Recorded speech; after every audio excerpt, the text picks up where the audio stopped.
Looking for a fun Easter art project that your elementary students will love? How about one with an Easter egg theme that'll turn your hallway bulletin board into a masterpiece? Sounds amazing, right? To create these cute Easter eggs, your students can use a roll-a-dice game, a you-pick worksheet, or even digital spinners to choose their patterns. And the best part? No need for fancy supplies. All you need is drawing paper, markers, and a thin paintbrush. Love the idea, but short on time? No worries. I've got you covered. Sit back and relax while I teach your students how to play the roll-a-dice game as well as design their Easter egg step by step. I'll share plenty of tips and tricks to make drawing, coloring, and painting a breeze.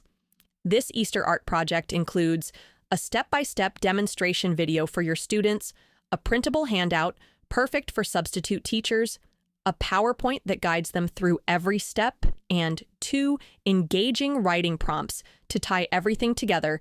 Be sure to click on the preview button to see everything included. And if you have any questions, feel free to reach out.